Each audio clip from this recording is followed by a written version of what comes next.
Good morning or good afternoon, depending on where you're watching us from. Welcome to today's installment of Hartmann&Forbes Behind the Weave webinar series. My name is Kara Webb. I'm the West Coast Regional Manager here at Hartmann&Forbes. And on behalf of our entire H&F team, we thank you for joining us here on Zoom today. I have the pleasure of introducing our guest moderator for today's Behind the Weave conversation, ARIANNE NARDO. For the past 2 decades, Ari has been a design editor, journalist, and industry insider.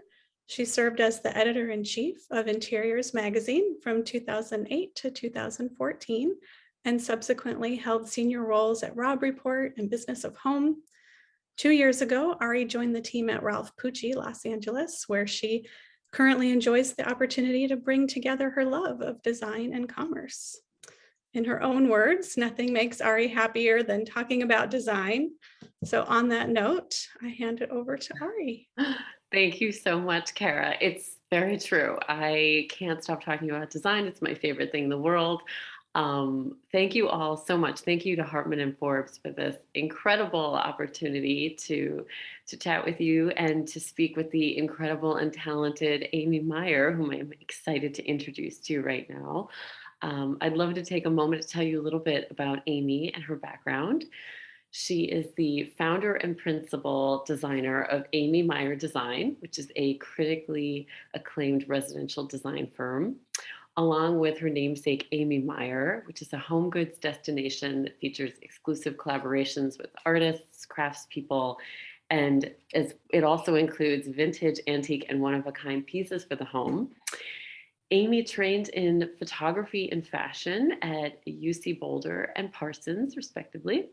Her work has been published in House Beautiful, Veranda, ELLE DECOR, Luxe, Milieu, AD Online, California Homes.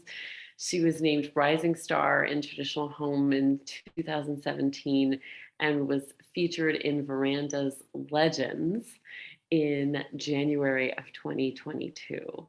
So quite the bio, as I like to imagine, and really an outstanding creative force. So it's a real delight to be able to have Amy join today and be in conversation. So welcome, Amy. Hooray, there she is. I panicked and I had this unable to start video. It's okay.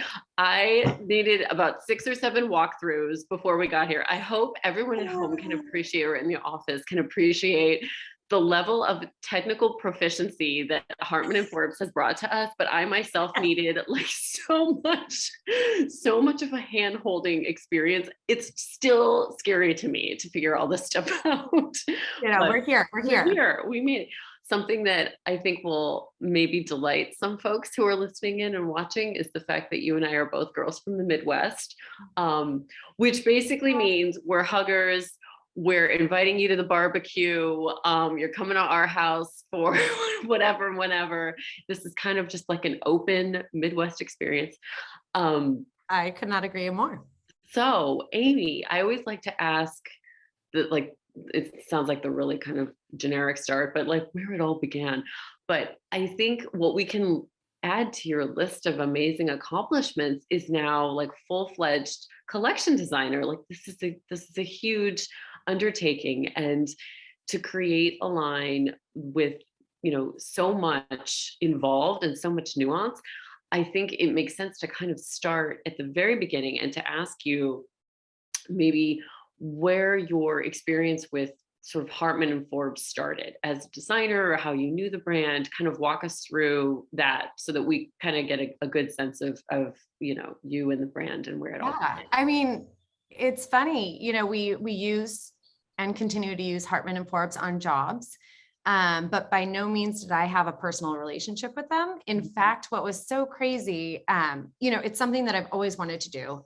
And something that I was eager to start pursuing in the upcoming years, but it was March 2020. And I did not, when I wanted to just throw up I was so scared at what was happening in the world, what happened with our business. My husband and I work together, so all our eggs are in one basket. Right. And it was a scary time. And I don't know where I was, but I was out of the studio and my husband texted me an voicemail from the office saying, "Hi, this is Rebecca from Hartmann&Forbes, and we would like to talk to you about doing a collaboration." I'm like, shut the fuck. I mean, what? And I just like immediately called her. I'm like, for real? I mean, Hello? the last collaboration that they did was with Michael Smith. I'm like, how do you go from Michael Smith to Amy Meier? Oh. So it was like a totally surreal moment. Really incredible. What was amazing in my circumstance was they were just signing 3 new collaborations, but each one was going to roll out at a different season. With this, mine was the last one to roll out. So I think I had the advantage of having this really long runway to really dream big, do a lot with it. It was supposed to be 4 SKUs and it's 7 SKUs. We're working on future product. I took it out of the window. I mean, you're seeing the lampshades right here. We upholster furniture with it. Like they let me dream. And it was really hands-on. I mean, I was meeting Rebecca on the weekend at my daughter's soccer game, like approving CFAs. I mean, it was an incredible process. So that's so great. That's kind of how it started. So it's, you never know where it's going to come from. Right. I always love knowing that. I mean, first of all, your phone call story is amazing. I always feel like, because there are those human moments where it's like, oh yeah, I'm dropping off my kids, or I just got salad dressing on my favorite shirt, and oh, someone important is calling me or needs me. But that's kind of how it is. I love that about our industry. It's not necessarily this formal experience. No. So tell me about let's zoom out a tiny bit for folks who are unfamiliar with your design. And I know, everyone has kind of a point of view and a design aesthetic, but tell us a little bit about the kind of work that you do, maybe how it's influenced by where you are. Give us like kind of the broad strokes of Amy Meier design. That's an interesting thing. Obviously we are based in California, so that's going to influence me in one way or another, but we really work all over the country. And what's actually most important to me is that a home has a sense of place. So a home in California, a home in Jackson, Wyoming, a home in Boston, Massachusetts, they are going to have different sort of ethos to them, not to mention then the homeowner. So I think for us, what's important to me and my team is to create homes that are truly 100% unique to that person, and bringing the handmade and the craft and the beauty to the home that really reflects them. When their friends walk in, it's, oh, this is so you, not, oh, did you hire Amy Meier to do this? I mean, that to me isn't a success. That's not my home. They travel different places. They have a different family dichotomy. They have different interests. Like it should reflect them. But I think that one thing that is a constant in our work is sort of the sieve that we put everything through, the filter. I like very intentional spaces, less is more with me, and choosing pieces that really bring you joy and are not just there to be there. So wonderful. And we should mention too that you're in Rancho Santa Fe, which is not Los Angeles, where I am, which has a very particular aesthetic.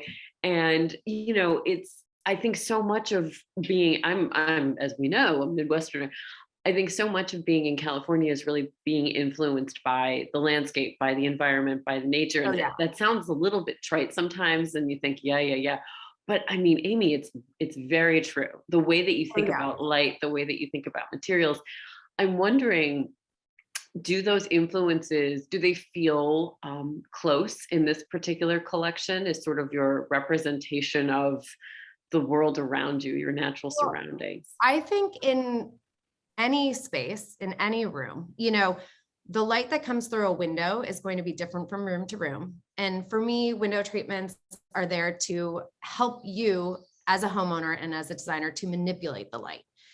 So each environment, let's say it's, a cozy movie room, you're going to want more, coverage. If it's someplace like this room here, where you want tons of light flooding through, I think it's about manipulating the light. That's really the most important sort of element. And when I was designing the line, it was important to me to have that spectrum. So we really try to incorporate designs that have a lot of,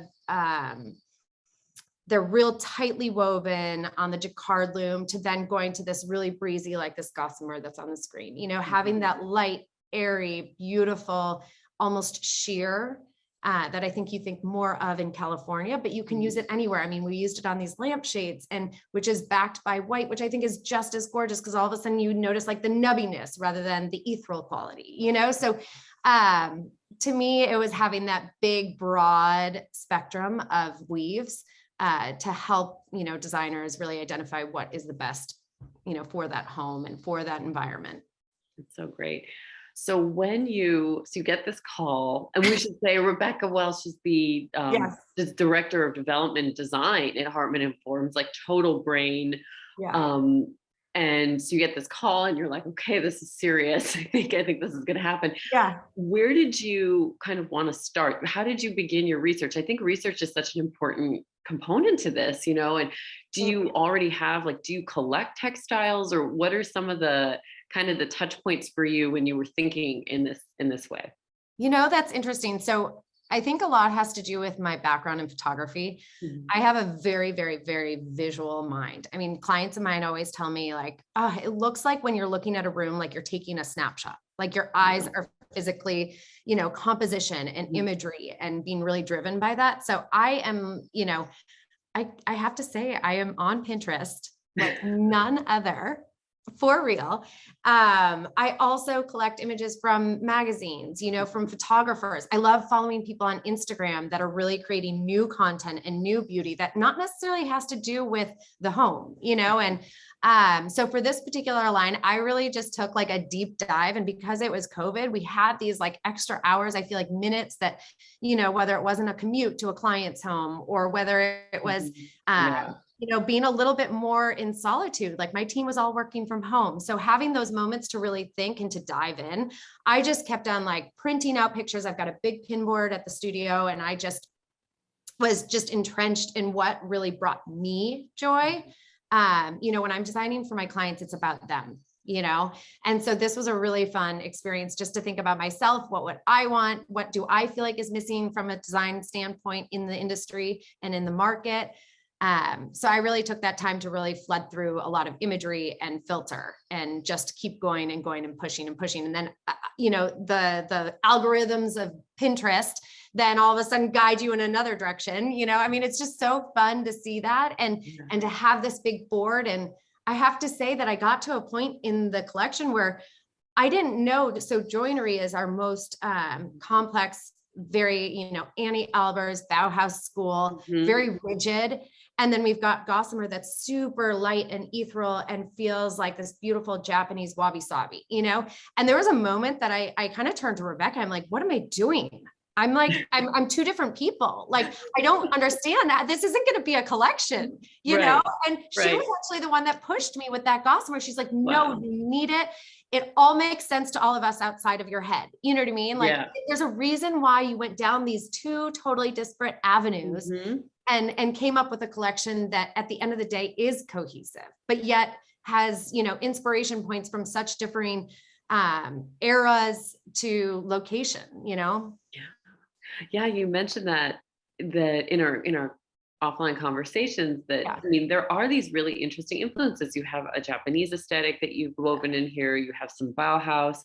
What do you think kind of connect them in this series? Is it minimalism? Is it functionalism? Is it, you know, maybe more of a mood? Or is it the tactility? I'm not going to give you a menu of options anymore. Well, I just would love to know. We obviously have chatted. Right. Because you know, the use, you know, of it's really about minimalism. So what was really interesting, and I have to sort of like step back for a second, is throughout the process, you know, I am not a writer. I am terrible. I misspell everything. And I was putting all of the different, you know, touch points together for Hartmann to launch this collection. And I really leaned into my husband and I was like, help me out. He is an amazing writer. And I just look to him and I just start talking, and he takes down like notes and bullet points, blah, blah, blah. And then he comes back and I'm like, I just don't understand. How did I get from, Bauhaus to then Japanese to then these Korean Bujaji screens? And I'm going off, and he's like, gosh, it's so crazy. I like did all this deep dive research in history, which I should say that I did it, but I didn't. It was totally my husband. Like, I am totally surface level. Like, this is beautiful. And he's like, they all focus on that minimalism, functionalism, and use of raw material, which was like astounding to me, that like these totally different points of inspiration and how interwoven they are. And then how that then plays into Hartmann&Forbes with their use of really raw, beautiful, sustainable material. It's incredible. Yeah. So it's all there. It's amazing. And I feel like that's when I think about your work, I think all of those elements are there, right? You've got that commitment to craft. There's a clarity and intention. Material is really important, but there's a calm simplicity, right, that runs through. So it only makes sense, Amy, that what would come out of you is design like that. And I'm wondering if, when you were in the ideation process and in the early development stage, were you seeing sort of finished ideas, or did you really need to go through everything with Rebecca, with the team? Did it really need to happen sort of like hand in hand, or did you sort of go off and say, I think this could work, and then the Hartmann team would say, okay, here's how we're going to So I have to say, and I think that this is always interesting because I like to hear how others work too, and how other companies collaborate with designers, because I do think it's different. With me and Hartmann, it was a very intimate experience. It was me and Rebecca, and that was it. In fact, I did not meet the marketing team, the graphic design team, those people till much later, till we got to the photo shoot. So it was really intimate. It wasn't about them saying yes or no, or this is going to work, or this isn't going to work. I have never even heard those words out of their mouth. It was, I would go to Rebecca and I'd say, I've got this great idea. And then could you do this? And I really want to do this. And I just start to dream. And then she talks to the weaver, and then they kind of take these ideas and manipulate them and come out with these strike-offs. So like in the case of this one, Dapple and also Gossamer, it was something that when they first were coming out, they were unbleached. And to me, they felt like almost too casual, too natural, too, crunchy, and it didn't feel refined.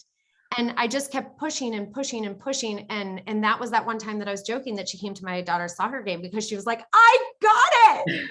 It's the color you wanted, we got it. We kept bleaching. And so like, look at this, like Gossamer, it's so gorgeous, and just how refined and beautiful. And that white, it's not white, it's not cream. It's like somewhere in between. So that they just continued to let me dream. And I think that the biggest thing was like, what I learned through this experience is if you just keep asking and keep getting curious about the process and how are they weaving it, and what does our jacquard loom look like? And, in Stipple, we only had a 2-petal loom, and it wasn't creating the effect that I wanted in that weave. And so they created a new actual loom for us, this 3-petal loom, which was incredible, that they're open to doing it, that they're excited to do it, that it brings a burst of, inspiration within the company. I mean, even so throughout this, I was like, oh, you can get your weaves by the yard. Like something came up in my head, and she's like, yeah, we sell them by the yard. I'm like, you don't just sell them as finished window goods? And she's like, no. And I'm like, do other designers know that? Because I never knew that. And I've used your product. So that was really fun. So then I sat there like, all of a sudden that opened up a whole nother door. And then all of a sudden the rush, like this is a great example right here where we use joinery on the Thonay chair. I then launched a lighting collection with Jonathan Neshy out of Columbus, Ohio, where we did the lampshades. And in fact, like the owner of Hartmann&Forbes has been dying to do lampshades this entire time, and has just never had the tools to do it, never had probably the time to develop it. And we did it, and they look gorgeous. Like when we brought them out for the photo shoot to Portland, it was like this moment of like, like here in these sconces, they just tailor up beautifully. And I just really hope that other interior designers are inspired by this and take these weaves out of the window. And, use them, you know, in different formats. So cool. That was one of the, I didn't mean to cut you off, but I'm so excited. That was one of the amazing discoveries for me when we were talking through all this. And I thought, oh, well, surely this is, these are meant merely for the beautiful marketing materials and the catalog. But then you were describing, no, this, like, I work with Jonathan and these are the lampshades and look at this and look at it in upholstery. And I find that remarkable because I think it's easy to isolate a use and a design, right? Like, this is just for the window. But the minute you open that up and you expand it, it just, I mean, a whole world unfolds, right? You don't have to just look at something in such a defined way. That feels like a really unique quality to not just this collection, but also to Hartmann, that because things, like you said, are available by the yard, that just gives you so much more opportunity. It isn't just merely applied here exclusively, right? No, I have to imagine that gives you a lot of freedom. Well, it gave me a huge amount of freedom. But it's also, what was so unique about the process working with them is everything down to the salvage edge is custom. So, I chose to have 1/2-inch salvages on most of my goods here, but then like fret, which is almost like a horsehair-esque, very luminous quality, and is really, really refined and beautiful. I wanted a very delicate 1/4-inch salvage. So right here on joinery, you're seeing 1/2-inch. And you can do a 1/4-inch. A designer can say whatever they want on those edge bandings. They even do trims. So like, I think the sky's the limit, and the idea that these things are well crafted and made by hand and made for each and every window. I mean, they can go up to 180 inches. So if you have this like gigantic slider, they have a loom that is 180 inches long, or 179 if your window is, you know what I mean? Like, it's just so crazy and amazing and inspiring to work with them, and it's endless. So the tailoring has got to be such a relief, because that does seem to be how it helps you distinguish a space, right? When it's actually, meant for this particular environment, this client, it makes such a big difference. I think we all love, in some respects, off the shelf solutions are great, but you can't really stand in for something that's actually customized. yeah. I wonder if you can walk us through each of the designs. There's a total of 7, and maybe we'll just kind of take them as this beautiful reel as is going on. So maybe you can walk us through each of the elements and maybe what you love about them and what makes them unique in your mind. I will try and go with the reel. That makes the most sense. This one is called Stitch. And again, kind of like fret, where it was a horsehair point of inspiration. We really tried to use the natural abaca to create that really like coarse horsehair-esque pick stitch. I think it's incredibly beautiful. And what was really fun about the process is actually, you see here the background. I use this in a client's home on the reverse. I thought that reverse side with the white coming through that you're seeing in the back is just absolutely stunning and sort of happenstance. And I love that when you're up close to it, it is wonky and beautiful and natural and not rigid, and then you go into fret. So this is the one that I was telling you that's, I was looking for a horsehair for a client's home. And unfortunately, due to like natural, horsehair lengths of 27 inches, you max out. And our window was bigger than 27. And I really wanted that luminous, really beautiful sort of sable and black and cream tone to it. And so they were able to recreate this, and this is the one that we put that beautiful 1/4-inch salvage on it. I think it's so refined. It's so beautiful. It tailors incredibly on shades, but also I think would be a gorgeous wall covering too, and just paper back it. I think it'd be stunning in a study. I'm just, That one is Dapple. This is like my homage, like you were saying. I live in California. I live with a lot of shears. And I love when you just have that subtle light coming through in the morning and it's dancing around, and these natural slubs. So this Rammy slub is one that they've never used before. And it's, it's not easy to work with, and it's very, like it Oh, I'm like caught up in this moment. Yeah. It's just, honestly, it's so beautiful and natural. And I love the way it manipulates the light, but it feels really natural. So Absolutely. Absolutely. that is Dapple. And then I would probably go next. I'm going to see where that damn slide is going to lead me. Okay. Gossamer. Yes, Gossamer. Good, you're on it. No, so this is Gossamer. This is the one that I was saying that, early on we developed it, and we were really trying to hone in on that finish. It was coming out much more creamy, much more sort of khaki kind of tone. And I really wanted it to be that pure ethereal white tone to it.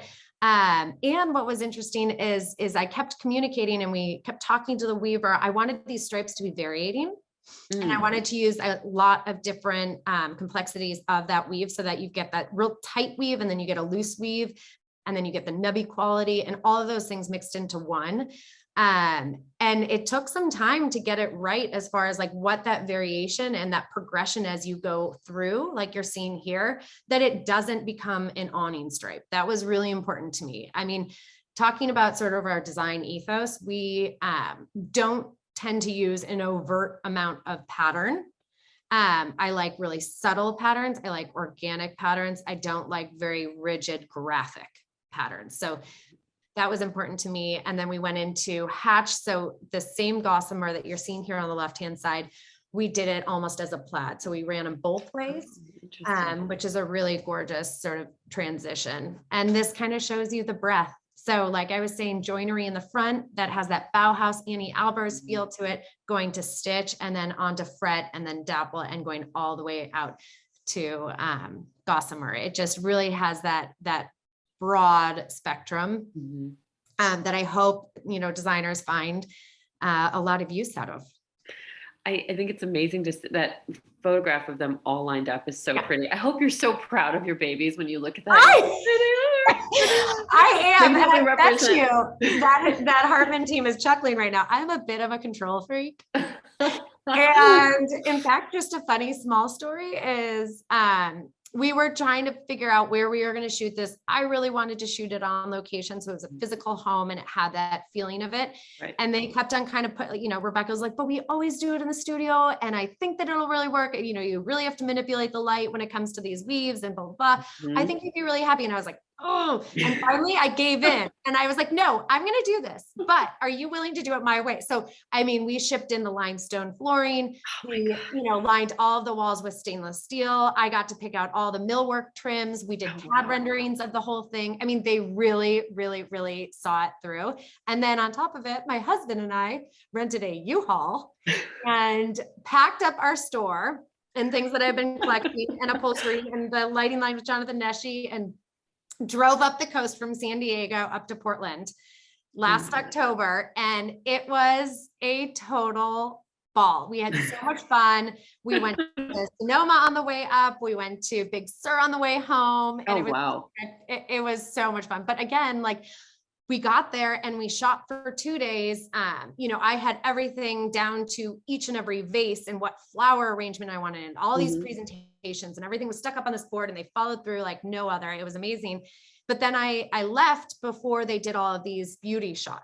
And I was like, no, but I really want this one shot. All of the weaves need to be together, and they need to be like stacked. I had this one image that I had collected that I saw this Japanese, like storefront window where they were all layered and you saw different things through them. And I was like, you have to do that. And then they're like, yeah. And then I texted Rebecca the next day, I should be off. I'm in Big Sur, like at my post ranch in my favorite place. And I cannot stop thinking about it. I'm like, are you doing the shot that I want? Confirming, here's another picture. And I'm texting the office, like, remember to line them all up, and I'm like, you're going to get it, right? Anyways, and it was just such a funny point. I think they were laughing at me, but honestly, what was really nice and what's awesome about the team is they say time and time again, they're like, oh my gosh, like, we've never done this. We've never shot a collection like that. But that one image that I fought so hard for has become like the touchstone to the collection. I mean, on every invite, on every email blast, on every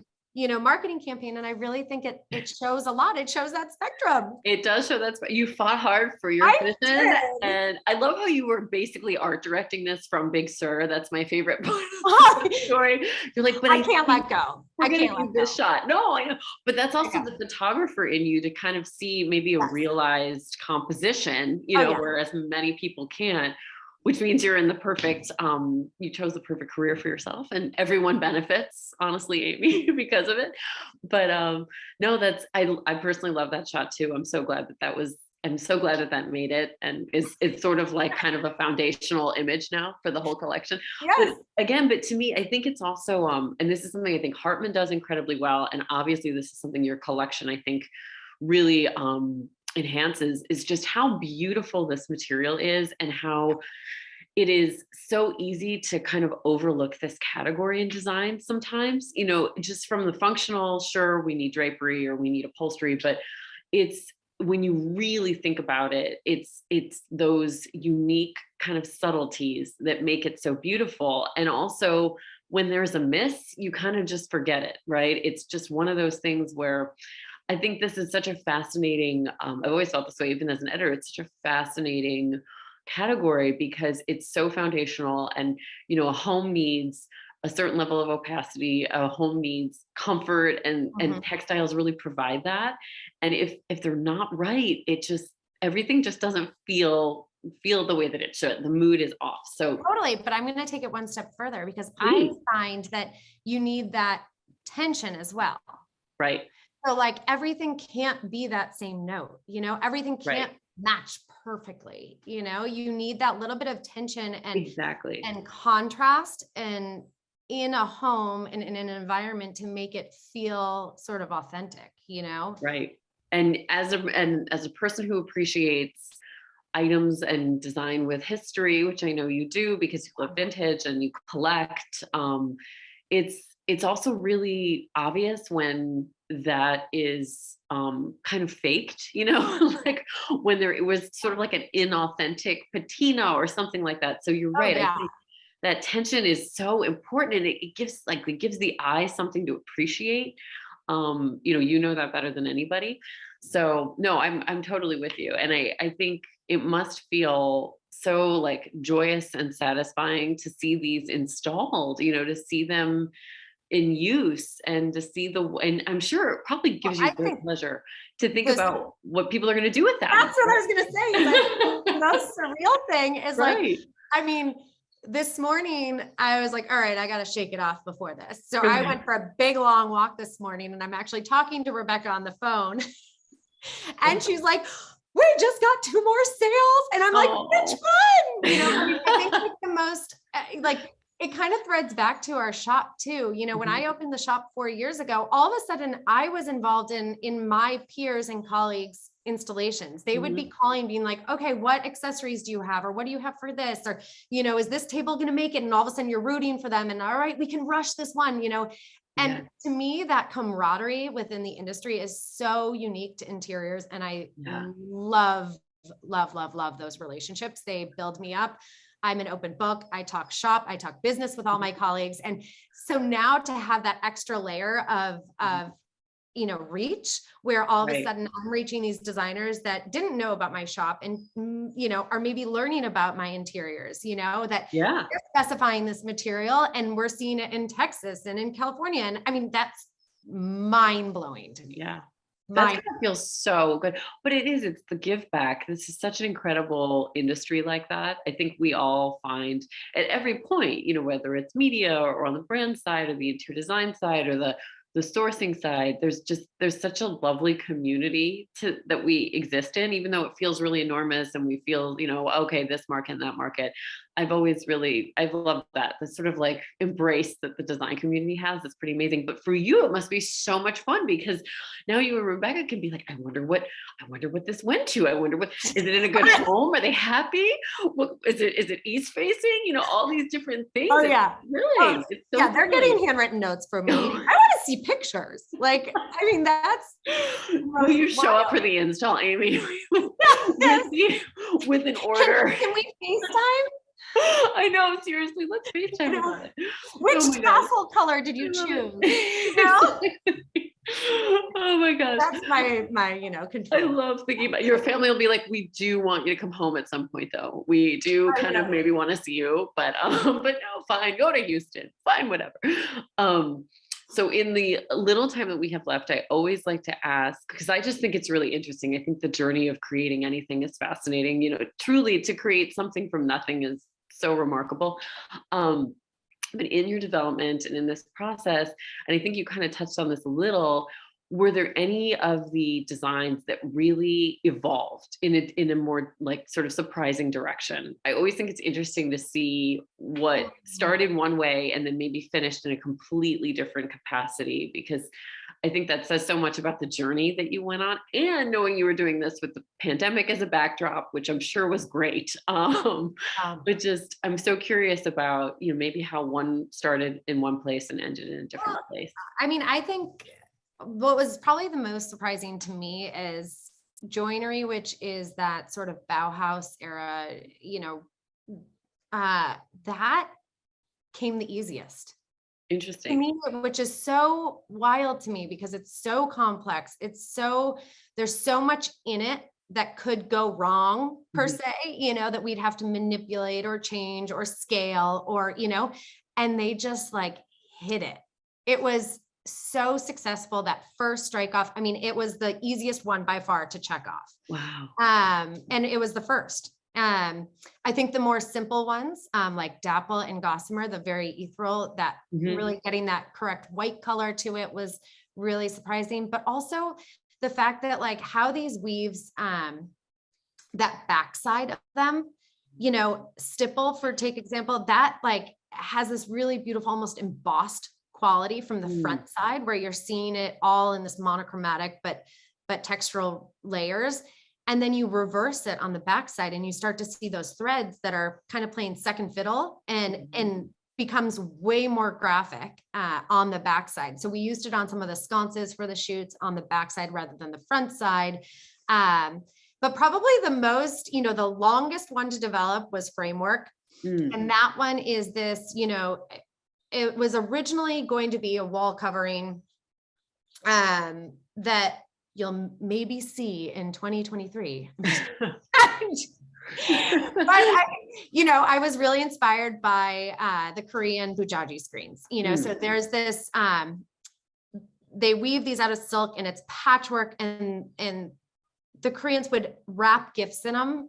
And then when they got that gift, they would oftentimes put it in the window and then they would take it down and they wrap a gift again. So these things over time, that silk threading really breaks down and becomes really gorgeous and soft and light and airy. But then all of the seaming on that, so this is framework right here, which you see that almost like Mondrian patchwork-esque.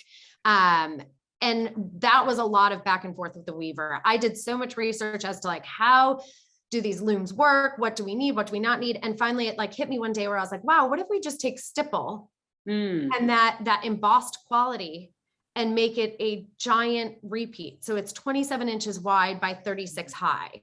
Wow. So that was kind of one of those fun evolution, the stipple came earlier and we were trying to give this effect of framework. And then we ended up going back to, a technique by that 3-petal loom to create it. So I don't know, it just kind of was a winding road, but it's wild when you see them at the end, like all lined up. I'm like, how, I don't know. It's really interesting. It's so, in hearing you describe framework and that amazing loom that was masterminded for it, which makes perfect sense. It really strikes me what's remarkable about this collection and these materials is that, it's funny how even in their simplicity, you really get the feeling that all of those fibers are working together, like everything kind of everything's in concert. It's not like there's one star, there's not one, main attraction. It's this really beautiful interplay of all of them working together. That's kind of the beauty of the nuance, art. Exactly. Right? Like these little tiny slubs or these little imperfections that become perfect, And they're only kind of capable because it's hand done. It's only alive because someone took the care to make it. I think that's a lot of why this is has such a beautiful impact is because you can't replicate this in that way. You know, it's so individual and unique. It's so beautiful to think about just how they evolve together. Yeah. I love that. I love it. And also, and I know we wanted to touch on this, and I think it's important, and you is this notion of sustainability. And of course, you know, being in California, it's a topic that we're always considering, thinking about, trying to be better at. But I know that matters to you, and I wonder if you can speak a little bit to, you know, just that element, just the sustainability factor in design, in this collection. I think in general, I mean, it all goes back to Hartmann, you know, so they really focus on these highly renewable sources and these natural fibers. So that in itself is, you know, quote unquote sustainable. But I think what also people don't think about or don't touch upon often, and when they talk about sustainability, is this idea of quality. You know, it's not fast fashion. Right. It is well made to stand the test of time and not to be thrown out a year later, or this isn't your interim window treatment that will then carry you over to the new house. You know, I mean, when I say like quality is huge, you know, and the fact that you keep these and they will live on forever. I can't say enough about that as well. Yeah, no, absolutely. I think I hope, and I really think in not just in our industry, but I hope attitudes about this have really changed and really kind of for the better. And yeah, it is, I think it's in some cases a non-negotiable. I think if you really care about, you know, longevity, your family, the world we live in, you know, these are decisions that need to be made really seriously. So I totally get it. Listening to this depressing podcast on on plastics and how plastics go, you know, if you burn them, they go up and then they range. And the average person eats with their plant-based diet about a credit card worth of plastic a day. I'm like, oh my God. When you think about that. Oh, I don't ever want to use plastic. So unpleasant. I was doing this when I couldn't sleep at like 2 a.m. And I'm like, that is not what I need to be thinking about. No. But I think like working with these natural fibers, you know, it's just beautiful, you know? Yeah.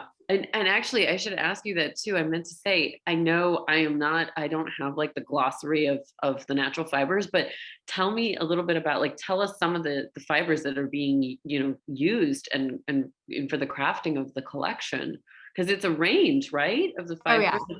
It's things that I've heard of, but maybe never worked with before personally. Yeah. I mean, we have so many different, so, you know, we use, as dapple is that really nubby, beautiful slub like rammy. And then stipple is also rammy, but it's a much more refined rammy that we use. And then also we actually did framework. So we did the same type of stitch and same loom, but we did framework out of banana fiber so that it had more translucency to it.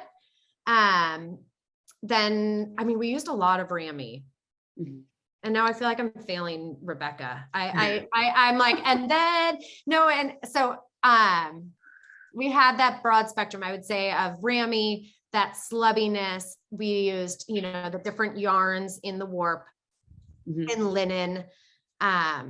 It was great. That's great. I know. I mean, it's probably such an education for you in materials too. Because but it was also so interesting. Like I was saying, we actually wove framework both in the rammy to match the stipple, but also in the banana. And we're sitting there holding them up. I'm getting pictures shot, you know, as to like what the translucency quality is and not. And that was just so interesting how it manipulates those weaves, you know? Yeah. Oh, I know. Such an education. And you have such an appreciation for the experts in this when you get to lean into their knowledge. I know I am endlessly in awe of people who understand material and craft like this. It's like worlds of knowledge. I know, it's incredible. Okay, I am prattling on. I am so sorry. Yes. I know people will probably want to ask lots of questions, and we have a few questions, and actually one that I really love. And Amy, this is just for you to sort of like. Gosh, I don't see these questions. So I know. I'm the keeper of the questions. I know.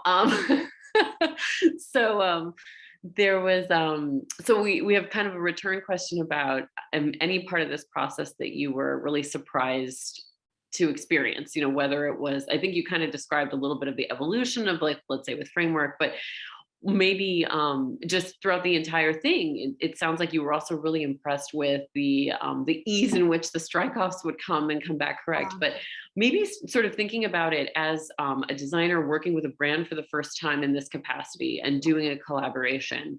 Was there anything that you now would love to share about that process of collaborating with a brand and how you develop that relationship and so on and so forth? Oh yeah. I mean, I definitely entered this relationship, I don't want to say with trepidation, but I was taking it very serious as to what companies I would collaborate with and which align with sort of my core values.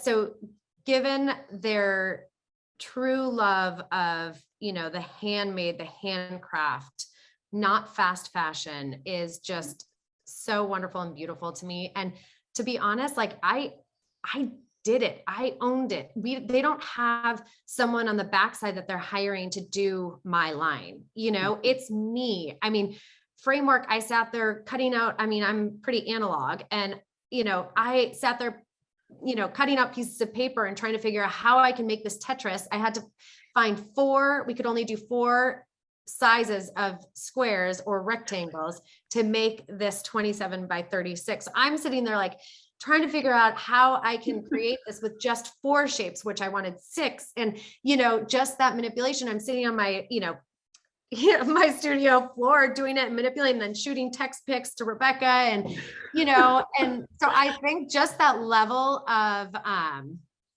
real ownership that they gave me is truly one of a kind. Cause I know I've got other colleagues that collaborate with companies, and it's a different experience, and to each his own, honestly, but this really fit with me because like you were saying earlier, I didn't hear this will work or this won't sell, or, I wasn't getting that feedback. They really let me dream and go with no, boundaries, essentially. Oh, that's so great. Isn't that nice when when you have a good partnership like that? No, and I think that says a lot about the process in itself, right? When it's that seamless and it feels like, okay, I have freedom to run. Yeah. And I mean, it wasn't reflects. seamless. Yeah, it really reflects. Let's get real. It's not seamless. Like, there were nights where I was like, but I want this. I really wanted this one. I had this one idea. I'm not going to reveal it because one day I'm going to figure out how to do it. We went to ends earth to try and make it happen. And we never could figure out a way to get it to translate to something that could be ordered and shipped and on a custom basis. Long story short, there's points at which you have to redirect, and you have to just kind of like keep the path going and keep the development going. And so it wasn't all just, oh, this is beautiful. I mean, it's a process. It took me 2 years, 2 years to put this all together and to develop not only the line, but then the lighting line with Jonathan Neshi and the pieces for our shop. Like, we really wanted to integrate this into like our every being as a company. Yeah. So it takes time and patience.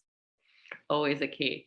We have an amazing question from a good edit friend of ours, Miss Erica Heat, which I adore her for participating. So this, of course, this is a beautifully crafted question because it's Erica, naturally.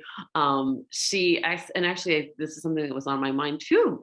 She said, did you set out to create textiles that could work in other applications, such as in the lampshades or on the furniture?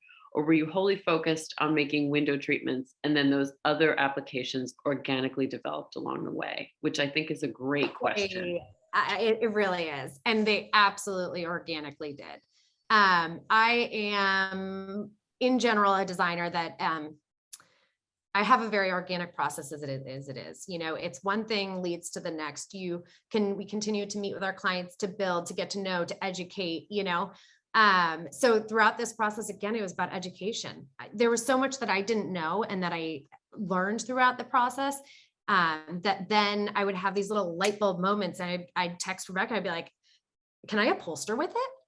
I mean, those things happened really, really, really organically when I saw them come out, and I was like, oh, I want to do, like, we're doing fret on this pair of marquetry chairs. That's going to be to die for this.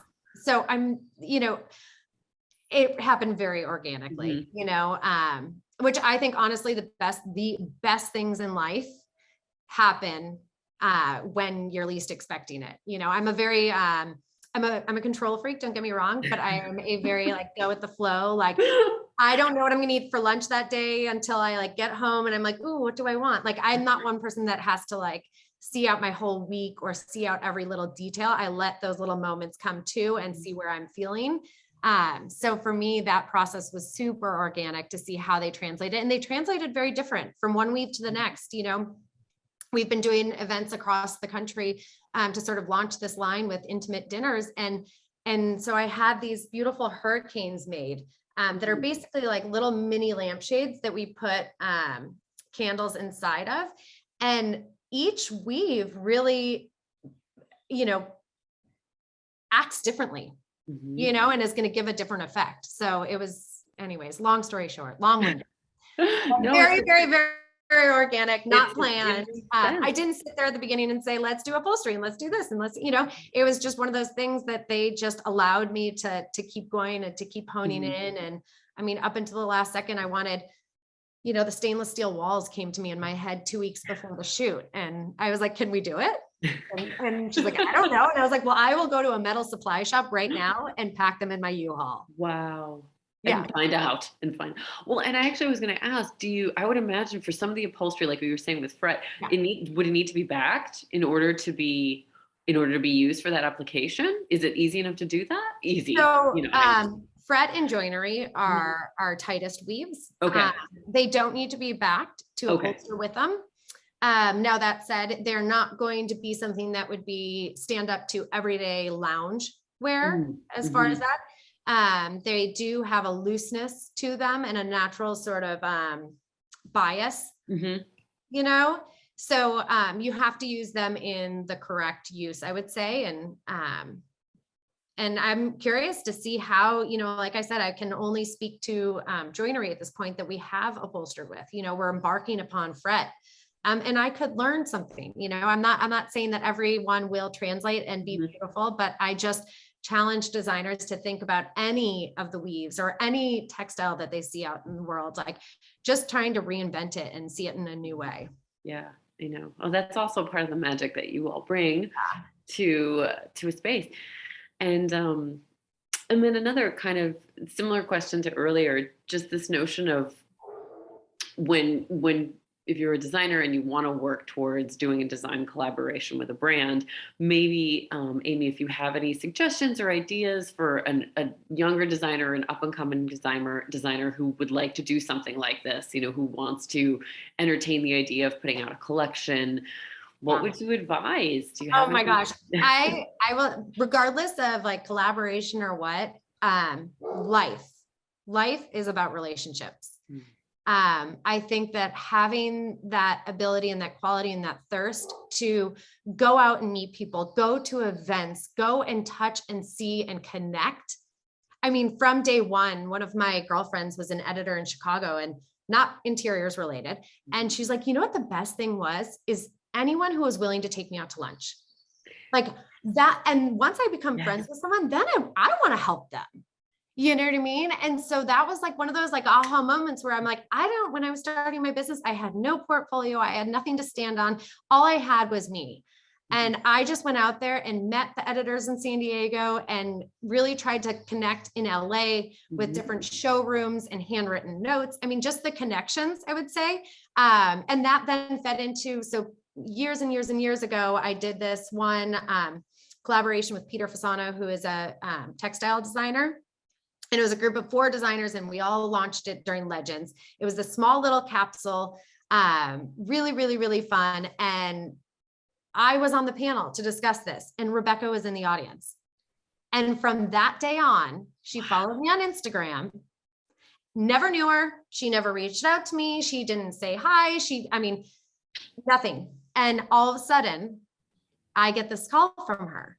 And she's like, I have been following your career for years and I knew that there would become the right time to collaborate. And I just think you would do a fantastic job. And it was all that one panel that I saw you on. I think I just get out there, get out there and and meet people and connect. And I mean, even with COVID, my gosh, like connect on Instagram. Like I find almost all the artists that I work with in the shop from Instagram, and like just So true. DM them, Yeah. put yourself out there. I DM like the craziest, people and like in hopes that they'll have like 5 minutes for me. I mean, every year I make a list of 3 sort of sage, who I think would offer me sage advice of different designers or business owners and go after them and talk with 3 people a year just to learn from them. Yeah. So I think just getting out there and connecting, because you never know how it's going to come up or who's going to see something in you that you didn't even know was in you.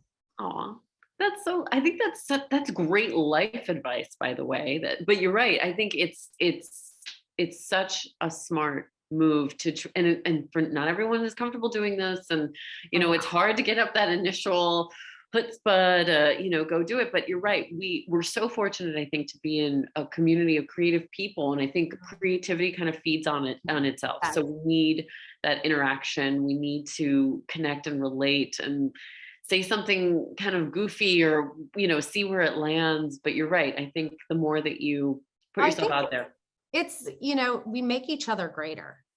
It's the designers that I have those relationships with where I'm, asking them, like I am looking desperately for this one thing. Do you know where I can find it? Or I'm really struggling with this part of my contract. What do you do? Or how do you charge? Or, you know what I mean? Having those open lines of communication, if you ask someone, it gives them the license to ask you, Exactly. and so then it just creates the snowball effect of just a greater, richer business. And I think we can all benefit from it. Yeah. And we're all better for it. Yeah. Amy, you are sensational. And I commend you for fighting hard for that one shot. But just the one thing that you didn't know. Thank you so much. This has been so amazing and so incredibly interesting. And thank you for all your insight and spending the time to really walk us through all the nuances of this collection. I am deeply grateful to you for hanging out with me and for Hartmann&Forbes for putting us together. It was a perfect match. Yeah, I think we're really lucky. Thank you all so much. And thank you to Hartmann&Forbes. That's all from me. Awesome. Thank you. I can't wait. And please tag me if you ever use any of this. Like, I like need to know where these. She'll DM you back. DM me. Because I've got to see it. Yeah. Oh, so much fun. So much fun. Thank you. All right. Now back to reality. Back to reality. Back to the inbox. Thank you. Thanks.